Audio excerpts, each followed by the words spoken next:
culture where exhaustion is seen as a status symbol, it takes courage to rest and recharge. Are you tired of the hustle and bustle of modern life, yearning for a deeper connection with yourself and the world around you? Well, you've come to the right place then.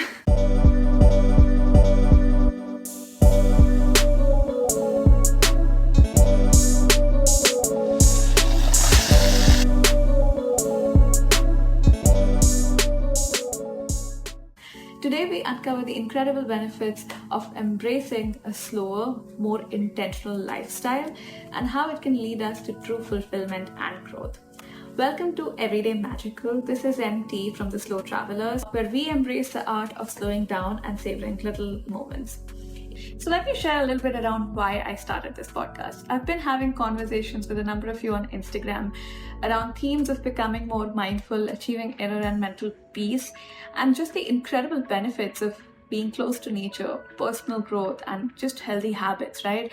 And I think all of this in my mind ties to the idea of living a good, balanced, wholesome life. And while I love having these conversations through DMs, I wanted to connect with a community of like-minded people, not just through text, but also through such conversations that I can actually chat with you guys.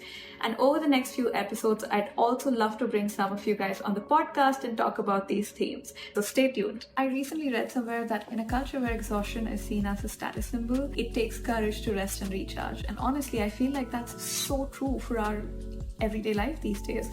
We're constantly on with notifications, with our endless to-do lists, and with the chaos always on. Like, when was a time when you didn't have plans or didn't have commitments? Every weekend when I plan my to-do list, it gets beyond 20 things to do. And honestly, I feel like that's a lot. And that's just how fast-paced our lifestyle today is. With this always on culture, I feel like it's even more important to take a step back and think about what you really want in life. How can you be more mindful about it? Are you truly enjoying the present moment?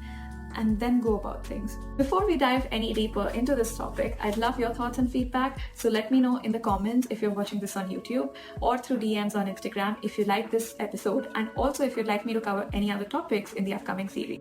Now, one of the most commonly asked questions on my Instagram is regarding my choice of handle, which is the Slow Travelers. A number of you have asked me about it, so I'm just gonna start by sharing a little bit about what's the reason behind the name and what's my philosophy on travel. So I grew up with a father who was basically somebody who has a checklist when he travels, and he wants to kind of cover everything on that checklist. So every time we go on a holiday, it tends to be just so hectic and packed with things. He's gonna try and cover everything that's around. So if we're going somewhere, even if there's something 200 kilometers away, he's gonna try and fit it all into one trip. Back in 2020, when I started traveling myself, doing a lot of trips myself, I also realized I started having the same approach to travel, where I would travel 4 to 5 days and probably each month.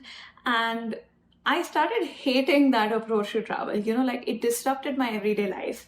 I went on a trip, but then I came back more tired, more fatigued, and really discontent with what I'd seen, because literally all I was doing was looking at more Instagrammable places, going to some cafes, and pretty much that was it, right? I didn't really see the place for what it was. Growing up, I didn't realize it, but over time, I started understanding that that's not my personal philosophy to travel. So my approach to travel through the last few years changed so much, where I now realized and recognized that the kind of travel I liked was more around having or spending meaningful time in a place, having the time to absorb it all, to immerse in the local traditions, culture, learn a little more about the place, and truly live like a localite there, as if you were always living there. And that's where my approach to slow travel came in.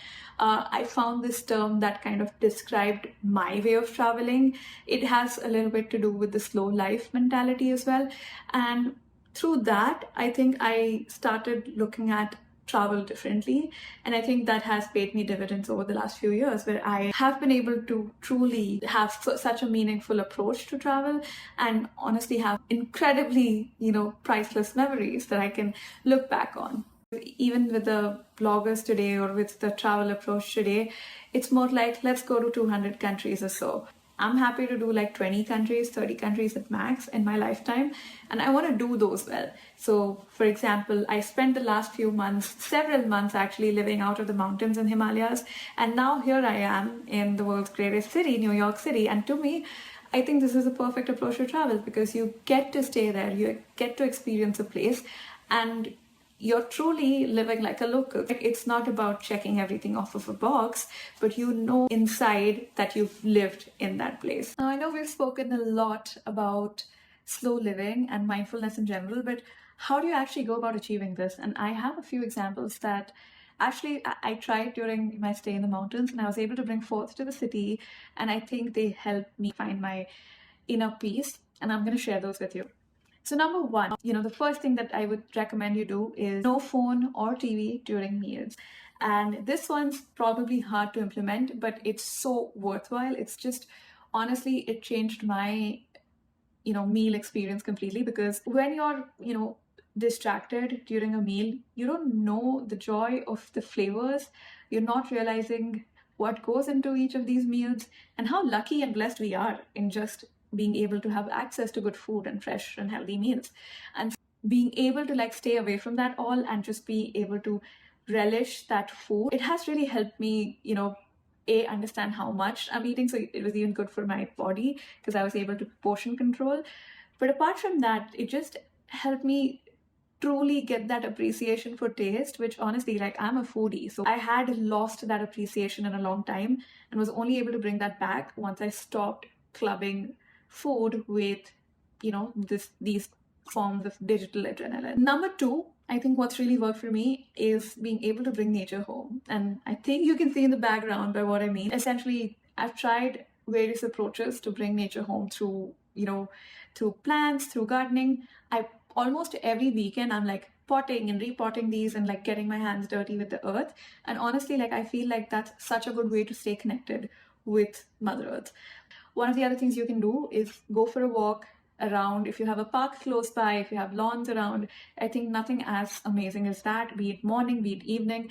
But just find a time that works for you in order to like connect with nature and find your own time with it, your own alone time with the earth. Number three, I think this is critical for me, which is find the joy in creation.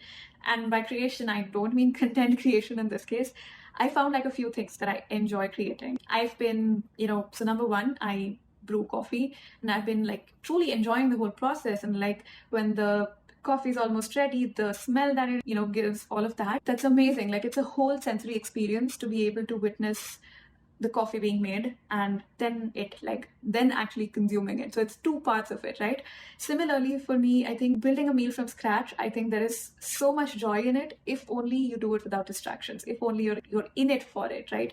So I've spoken to a lot of friends about this as well. So they're like, yeah, I enjoy cooking when I'm doing it for the fun of it. And that's the whole point of it, right? Like, even though I cook on an everyday basis, I don't feel like it's a chore. The only reason being that it helps me be mindful about it, even while doing the dishes, to be honest. Like, I'm able to be in a zen mode, focus on just the act of it, and dishes getting clean, like, I feel like that gives me a lot of sense of peace. The other thing I've been enjoying creating, and I know a lot of you already know that, is my flower arrangements. I have started buying flowers for the house every weekend, and being able to arrange those the way I like them, and just trying to do new things through that, is, again, it's been very fulfilling. Number four, tune the world out. Basically, what I mean by this is, in this constant day and age of like constant notifications, crazy, like, always on culture, where you have friends pinging and your family and then your work, all of that constantly going on, take some time out that's truly only for you, right? What I mean by that is, for example, when I go for a shower, I don't listen to music. I know I used to do that a lot growing up,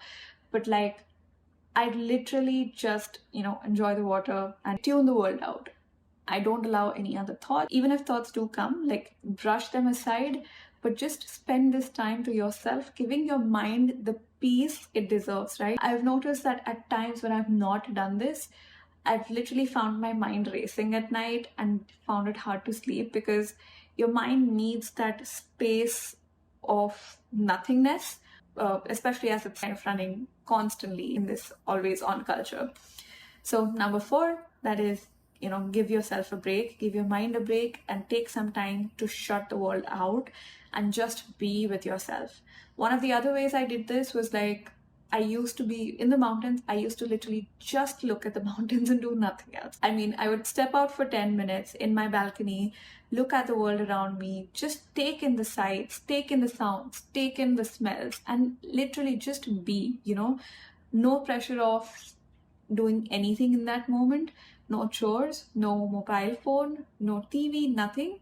Just breathe and just be, right? That used to work wonders for me, and hope it does for you too. Number 5, which is probably something that you've heard very often, not just from me but also from your mom, is basically just make your bed. Now I know this is like the stupidest, or this might sound like the stupidest advice, like, yeah, of course you gotta make your own bed and everything, but I didn't make it for the longest time. And I started doing that when I moved here to NYC.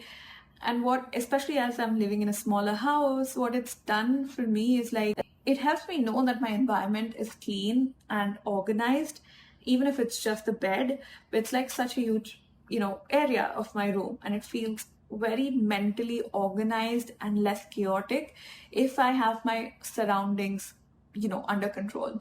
Similar thing goes for like making your desk or just cleaning out your desk before you start your day, making sure it's clean and putting everything else under the drawers or like any form of storage if you have that. But basically ensuring you have a clean slate to start your day on. So I think that those are my tips for living a more happy, meaningful, slow life. And I hope these really help you in your pursuit of a good life. This is MT signing off from the Everyday Magical. Feel free to reach out to me on Instagram. I'm available on Instagram as The Slow Travelers. Feel free to write to me on YouTube. I'd love to hear how you like this episode, and I'll be back next week with a new one, and we'll talk more about living a good life in that one. Till then, keep having your everyday magical.